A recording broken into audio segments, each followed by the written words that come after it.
Imagine this evening. Your phone vibrates insistently on the table. Your friends are writing in the group, "Come to the terrace, good music, lots of people. We're gonna have the time of our lives." Laughter, photos, stories. Everyone seems happy, full of energy. And you're sitting on the couch, tea mug in hand, feeling something in your chest tighten into a knot. Your breathing gets heavier. A wave of inexplicable exhaustion washes over you from head to toe. It's not laziness, it's a real physical pressure. All you truly want is to turn off the lights, close the door, and leave the world outside.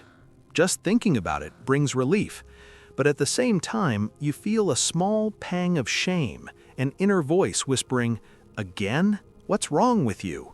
The people around you have a simple, convenient explanation. They say you're lazy, that you don't know how to enjoy life, that you're boring, antisocial, or just not trying hard enough.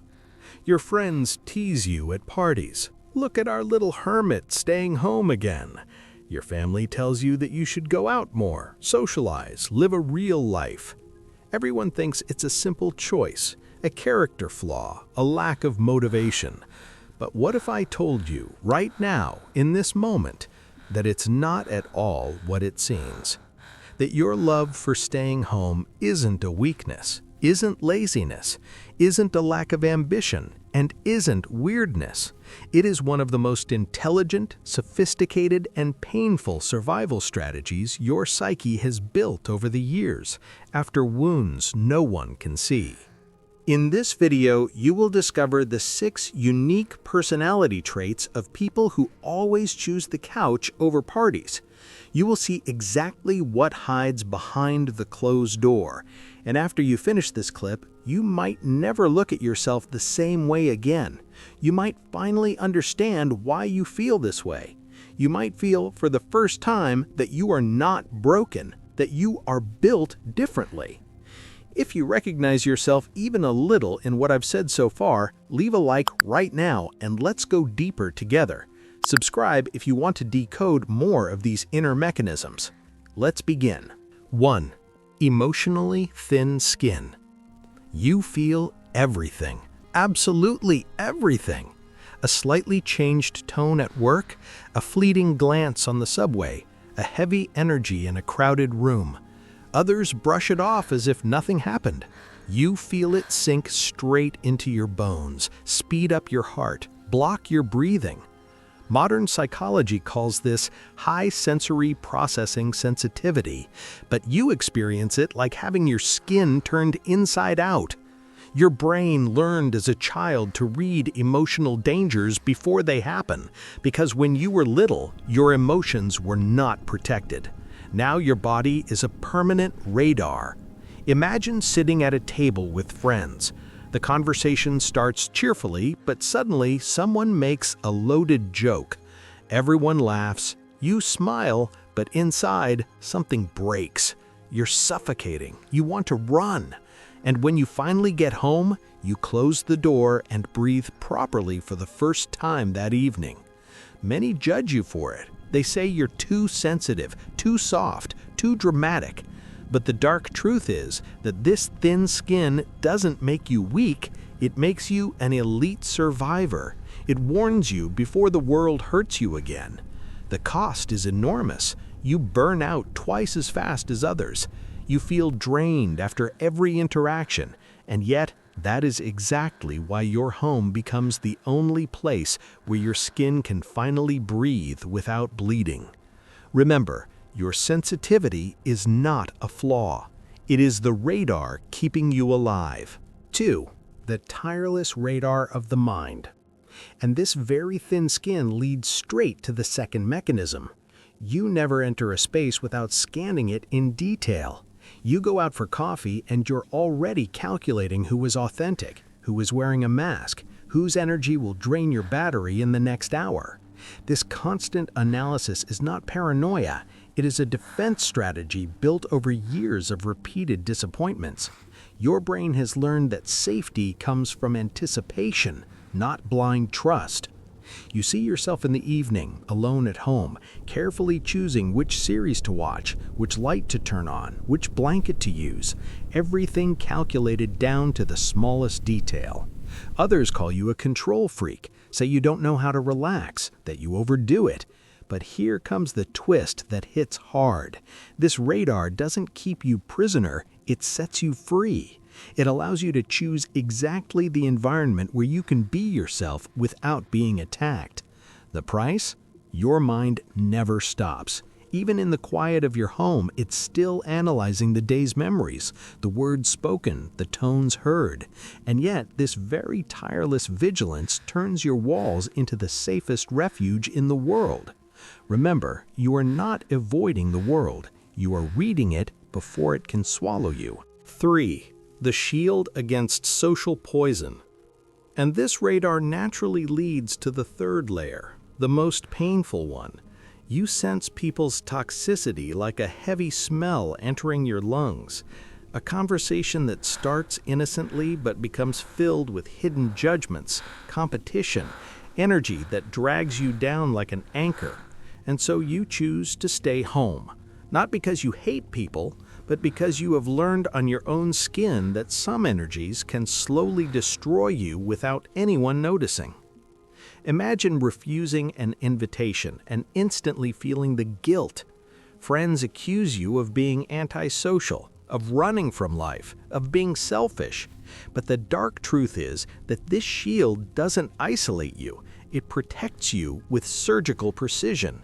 It is the result of too many experiences where you gave too much and received too little. The cost? Sometimes you feel lonely, even in your own home. You wonder if you're exaggerating, yet this very fear of social poison allows you to preserve an inner purity that very few still have today. Remember, your choice to stay home is not escape, it is the purest act of self-respect. 4. The creative fire of solitude. And when this shield stays up long enough, something magical happens. The fourth flame appears, the creative fire of solitude. Only when the door is closed and the world is outside does your brain explode. Ideas, stories, projects, dreams, solutions you could never birth in noise. This creativity does not arise in crowds, it needs silence like oxygen. You see yourself at 3 in the morning, writing, drawing, composing music, reading with a passion no one sees. Others ask why you don't go out more, why you don't produce anything outside, why you waste your talent. But the twist is both painful and beautiful. This fire doesn't make you strange, it makes you alive. Your solitude is not a wasteland, it is the secret workshop of your soul. The price? Sometimes creation consumes you so much that you forget to eat, to sleep, to live. You feel burned from the inside. And yet, in these very moments, your home becomes the temple where you are reborn, more whole than ever before. Remember, you are not hiding, you are finding yourself. 5. The fortress called home. And this fire connects directly to the 5th pillar, the most solid one. You don't simply live in an apartment, you have built a fortress. Every object, every corner, every light is chosen with almost religious loyalty. Because home is not a place, it is your identity made material in walls. Imagine walking through the door after a hard day and instantly feeling your shoulders relax. Here, no one judges you. Here, you can be emotionally naked.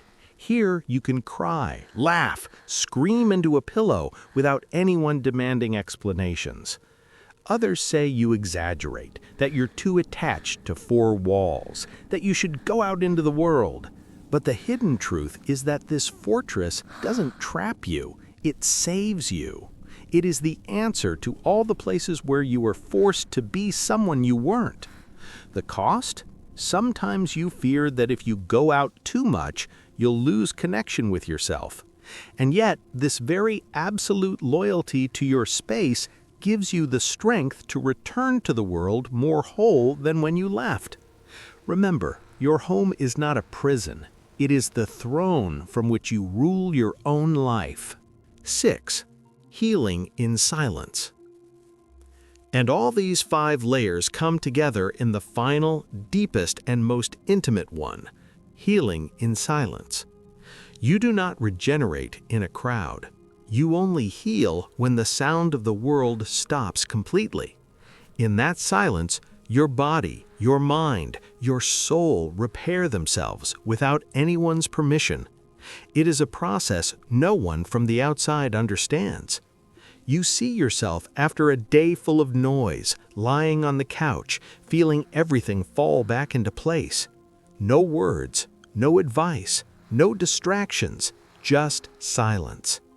People ask why you don't go out to unwind at a movie or a party, but the final twist is this: you are not weak for needing silence. You are built differently. Your healing demands quiet the way others need noise to feel alive. The price? The world will always call you strange, withdrawn, weird. Yet this very capacity to regenerate in solitude makes you stronger than those who constantly chase distractions to avoid facing themselves. Remember, your silence is not emptiness. It is the medicine only you know how to take.